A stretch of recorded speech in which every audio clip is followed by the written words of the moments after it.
इतने वर्षों के बाद जो बजट पेश हुआ वाकई में काबिल तारीफ है और इसमें बहुत अच्छा हुआ। इनकम टैक्स के स्लैब को जो बढ़ा दिया गया है ये काबिल तारीफ है, जिसका हम लोग पिछले कई बजटों में इंतजार कर रहे थे।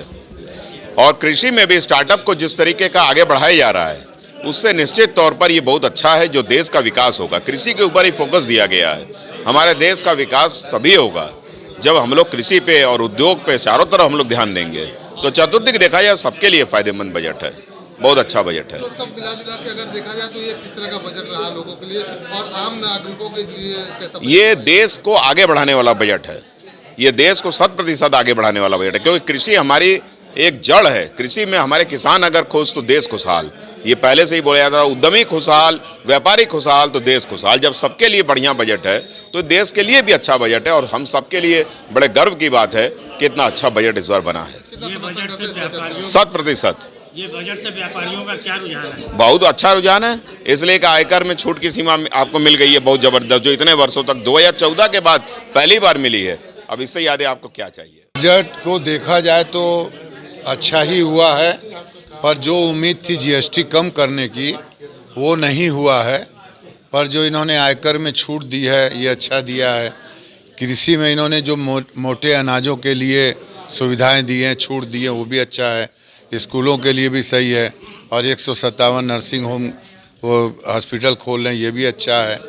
और एमएसएमई में इन्होंने 1% की छूट दी है, वो भी सही है। देखा जाए तो बहुत जगह इन्होंने अच्छी छूटें दी हैं, पर जीएसटी के कारण जो महंगाई बढ़ी हुई है उस महंगाई को कम करने के लिए इन्होंने कोई व्यवस्था नहीं की, वो भी करनी चाहिए। क्योंकि देश के अंदर इतना ज़्यादा पैसा जीएसटी से आ रहा है, तो उस पोजीशन में इनको जीएसटी के स्लैब जो 5-6 हैं उसको घटा के 2-3 कर देने चाहिए थे, और जिससे और राहत हो जाती। महंगाई कम होगी तो ज़्यादा फ़ायदे में लोग रहेंगे। पर आयकर में छूट दे के इन्होंने बहुत कुछ मेंटेन करने का काम किया। बात करें अगर बंगा जी तो जो है पेट्रोल, डीजल और एलपीजी सहित जो है जो ईंधन है उसमें क्या आपको लग रहा है कि अभी जो कम नहीं किया गया? तो कम नहीं किया गया तो महंगाई तो बढ़ेगी ही बढ़ेगी। महंगाई के ऊपर इनका ध्यान नहीं गया, जो कि मेन चीज़ आम आदमी की रोज़ की मर्रा की चीज़ों को, जैसे हम लोगों ने चाहा था कि खाने पीने के सामान जैसे आटा, गेहूँ, दही वगैरह है इसको टैक्स फ्री कर दिया जाए, पर इन्होंने उसको भी नहीं छोड़ा। पर जहाँ तक देखा जाए बजट अच्छा है, पर अभी भी कमियां हैं। हम लोग चाहेंगे कि व्यापारियों के हित के लिए ये संशोधित बजट मोदी सरकार का चुनाव के दृष्टि से रखा गया है। जो आयकर में छूट दी गई है, लेकिन उसमें थोड़ा सा चुनाव की दृष्टि से महिलाओं को रसोई का किचन का ध्यान नहीं रखा गया है। महंगाई को ध्यान देते हुए इन्होंने आटा, चावल, दाल, गेहूं, गैस टंकी को वगैरह इस पर कम करना चाहिए। जितना हम लोगों को सोची थी घर की महिलाएं महंगाई को बोझ है उसको कम नहीं किया गया, उसको इसीलिए थोड़ा सा बजट में कमी है। जीएसटी को लोगों को भी घटाने की था, टैक्स थोड़ा कम करना था, उसमें भी राहत नहीं दी गई है। कुल मिला के देश हित में बजट है, लेकिन महंगाई पर ध्यान नहीं दिया। ये गृहिणियों के लिए एक तरह से देखिए तो फ़ायदेमंद भी है और नुकसान भी है। नुकसान इसलिए कि बायोगैस सस्ता हुआ है, लेकिन हर घर अभी बायोगैस उपलब्ध नहीं है। जो डिजिटल इंडिया को देखते हुए ये बजट पेश हुई है, तो पहले डिजिटल इंडिया बना दिया जाता, उसके बाद अगर ये बजट पेश होता तो हम सब महिलाएं खुश होते।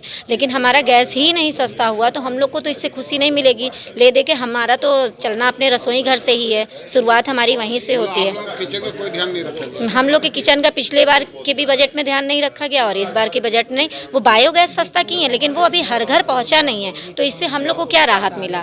राहत तब मिलता जो हर घर वो पहुंच जाता। तो वित्त मंत्री को क्या कहना चाहेंगे सीतारमण जी? कहना यही चाहेंगे, अगर वो एक महिला हैं तो महिलाओं को भी देखते हुए उनको बजट पेश करना चाहिए कि रसोई का जो शेड्यूल है वो बिगड़े ना हम लोग का।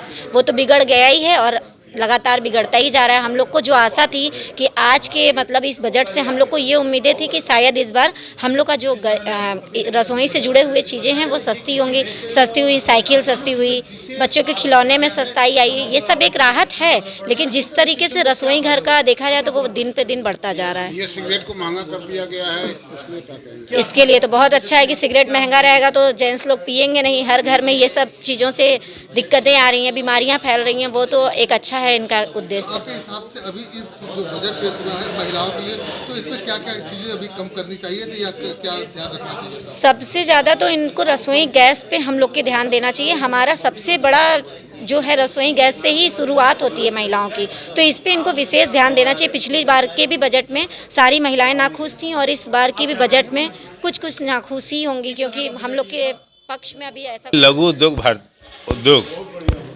ये एक भारत की रीढ़ कर दी है। उसमें एमएसएमई में जो उन्होंने 1% का छूट दिया है, ये बहुत ही काबिल तारीफ़ है, जो कि अगर इसे बढ़ाकर 4-5 हो जाता तो हम लोगों के लिए और राहत हो जाती। क्योंकि लघु जो उद्योग जहाँ जितने बढ़ेगी उतने भारत की भी तरक्की होगी। और जो उन्होंने 2 करोड़ तक अभी तक हम लोगों को राहत देते थे, उन्होंने बढ़ाकर 3 करोड़ किया, ये भी बहुत अच्छी बात है। और जो इनकम टैक्स में 5 लाख से 7 लाख कर दिया, इससे भी बहुत अच्छी चीज़ है। और टैक्स स्लैब जो 6 का जो 5 कर दिया इनकम टैक्स का, ये भी अच्छी चीज़ है। सब मिलाकर हम लोगों को इस साल का बजट अच्छा ही रहा और कुछ अच्छा उम्मीद और ज़्यादा किए हुए थे, जो हिसाब से हमको लगता है कि इस बजट में आपको क्या कमियां लगी कि क्या अभी और कम होना चाहिए? कमियां ये है कि सरकार जो एक नई भारत, एक जवान भारत की सपना देख रही है, इसमें और सब सारी चीज़ें ग्रो होनी चाहिए। जैसे हमने बताया आपको, लघु उद्योग ही भारत की रीढ़ की हड्डी है। घर घर में उद्योग पहले होते थे, मोहल्ले मोहल्ले में होते थे, तो उसमें सरकार की जो कॉर्पोरेट जगत को जिस तरह का छूट दिया जाता है, जिस तरह के उनको बेनिफिट दी जाती है, उस पर हम लोगों को भी मिलना चाहिए था। तभी वो भारत की और एक नौजवान और एक तेज भारत बनेगा, इसी हिसाब की उम्मीद था। और मिला जुला के हम तो इस बजट को हमको लगता है 100% तो नहीं, 90-80%। बजट के अंतर्गत सभी चीज़ों को कोशिश किया है स्पर्श करके उसको अच्छा करने का, लेकिन इसके साथ साथ एक समान नीति जीएसटी पर एक आनी चाहिए। दूसरी चीज़ जो डेवलपमेंट ये दे रहे हैं उस पर एक one time programme of the taxation होना चाहिए।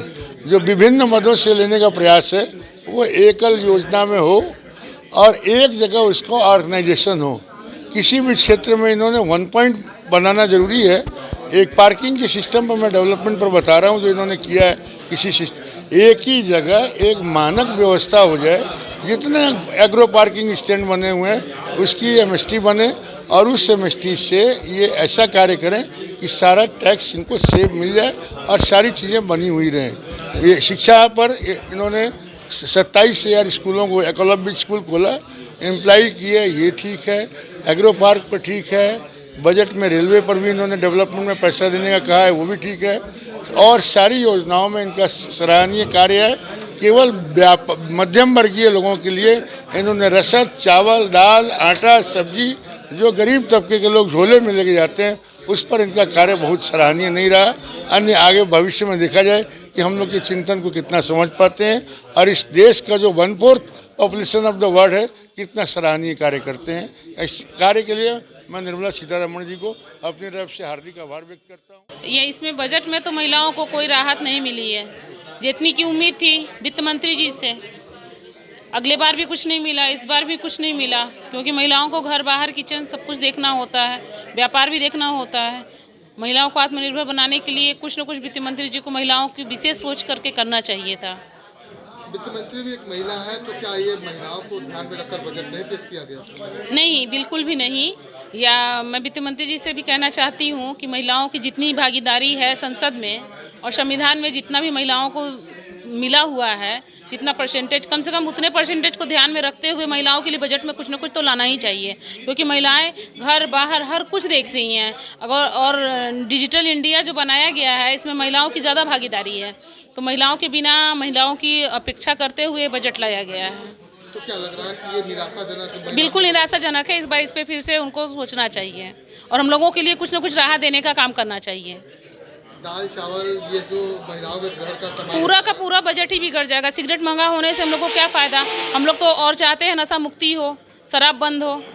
मैं तो यही चाहती थी कि शराब बंदी हो, सिगरेट भी बंद होना चाहिए और ख़ासतौर से चाइना वाला जितना आइटम है वो बंद होना चाहिए। चाइनीज़ माल आने की वजह से भारतीय जो किसान को जो ये बेनिफिट पहुंचा रहे हैं, चाइना का सामान आने की वजह से किसानों को काफ़ी नुकसान का सामना करना पड़ता है। ज़्यादातर उसकी एडवर्टाइजिंग आते हैं, उसकी वजह से ज़्यादातर लोग उसकी तरफ आकर्षित होते हैं और हमारे किसानों की जो पैदावार है, किसानों के द्वारा उगाई गई जो फल और सब्जियां हैं, वो हम लोग मार्केट में कायदे से न बिकती हैं, न उसका बेनिफिट किसानों को मिलता है।